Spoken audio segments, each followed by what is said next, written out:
देखिए, हज के मसले पर आज हमने पत्रकार वार्ता बुलाई है।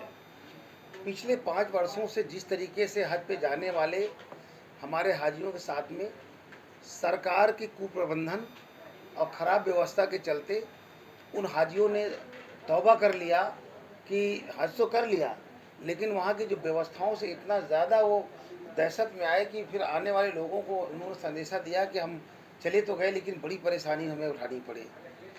हमारा मतलब है कि हज पे इससे पहले भी लोग जाया करते थे। जब उस हज यात्रा के दौरान जब हाजी वहाँ पर जाते थे तो उनको तमाम जो सुविधाएं मिलनी चाहिए तो वो मिलती थी, लेकिन जब से भारतीय जनता पार्टी की सरकार आई है तब से लगातार हज पे जाने वाले ज़ायरीन हाजियों की संख्या दिन पर दिन घटती जा रही है। उसकी वजह ये है कि आज 23 तारीख लास्ट डेट होने जा रहा है और अब तक 10,000 भी फॉर्म नहीं भरे जा चुके हैं, जबकि पिछली सरकारों में जब हमारी समाजवादी पार्टी की सरकार हुआ करती थी या इससे पहले भी सरकारें हुई हैं, इन सरकारों में 60 से 65,000 लोग फॉर्म भरते थे और उस पर 30,000 का कोटा होता था।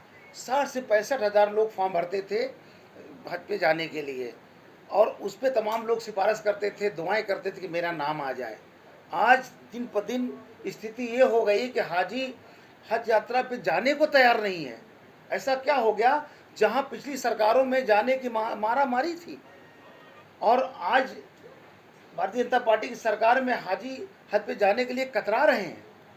उसकी वजह यह है कि सरकार की खराब व्यवस्था पिछली बार और पिछले 3 सालों में तो पराकाष्ठा हो गई। 2024 में सारी हदें पार कर गई। जो हज कमेटी ऑफ इंडिया की तरफ से CEO आफाकी साहब लियाकत अली आफाकी साहब को बनाया गया था, वो निहायत बदतमीज़ आदमी थे जिन्होंने हाजियों के साथ में बदतमीज़ी किया। जब किसी हाजी ने शिकायत किया तो उनके साथ गलत तरीके से व्यवहार किया और हम लोगों ने आफाकी साहब की शिकायत भी किया सरकार में। सरकार ने सुनी भी और सरकार ने आफाकी साहब को CEO पद से हटा तो दिया, लेकिन अफसोस की बात यह है कि CEO पद से हटा करके उन्होंने अल्पसंख्यक मंत्रालय में उनको डायरेक्टर बना दिया और जब अब हज के सारे मसले उन्हीं के अंडर फिर आ गए। बात तो वही हो गई।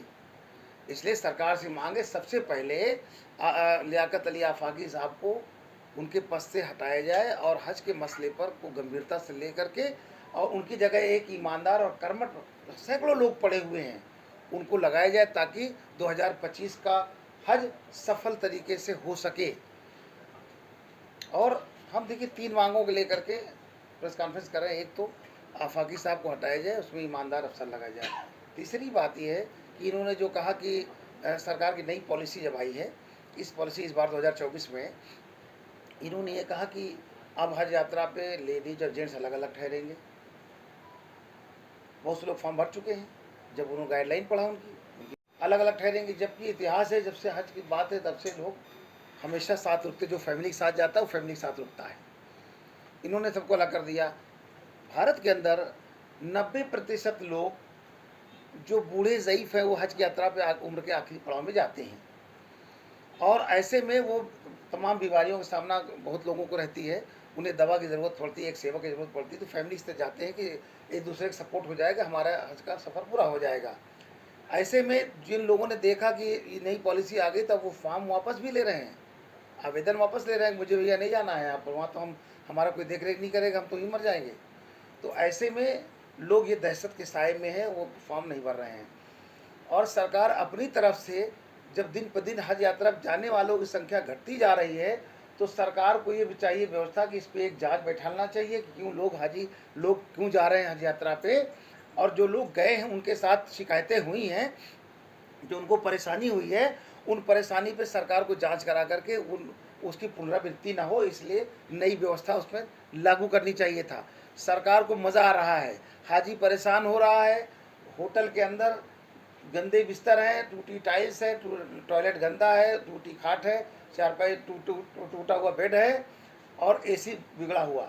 उसकी वजह है कि जब हज पे जाने की बात हुई, हाजी 4 लाख रुपए जमा करता है और 7 लाख रुपए टूर से जाने में जमा करता है, तो उससे सारे पैसे वसूले जाते हैं, अच्छे रुकने ठहरने सारी व्यवस्थाएं। लेकिन वहाँ जाने के बाद जब भारत में सारा कुछ सब कुछ हो जाता है। उसके बाद जब देश विदेश से आकर के होटल लोग वहाँ बुक करा लेते हैं, तब भारत से लोग होटल बुक कराने जाते हैं। ऐसे में तमाम खटारा होटल, गंदे होटल दूर दराज मिलते हैं और हाजियों को इसका परेशानी का सामना हाजियों को उठाना पड़ता है।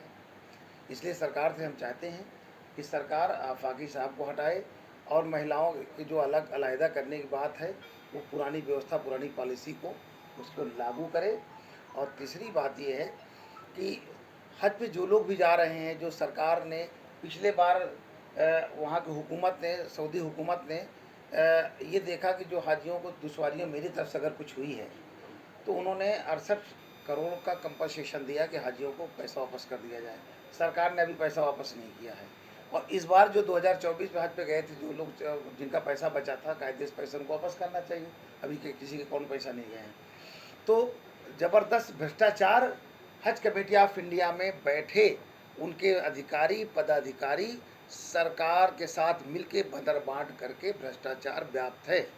और जब जहाँ पर भ्रष्टाचार हो गया, सरकार को ईमानदारी से अगर सच में वो हाजियों के प्रति इतनी गंभीरता से विचार कर रही है, तो इन मुद्दों पर उन्हें विचार करके और जांच करके दोषियों को सज़ा देनी चाहिए, अच्छे लोगों को हाजियों की सेवा में लगानी चाहिए।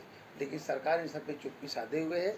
जिस तरीके से उत्तर प्रदेश के अंदर मोहसिन रजा हज कमेटी, यहाँ की उत्तर प्रदेश हज कमेटी के अध्यक्ष हैं, उन्हें कोई लेना देना नहीं। वो सिया समुदाय से आते हैं और सिया समुदाय के लोग, जो यहाँ 2% लोग हैं, उनमें से लोग बहुत कम जाते हैं हज पे, और ज़्यादातर सुन्नी समुदाय से लोग जाते हैं।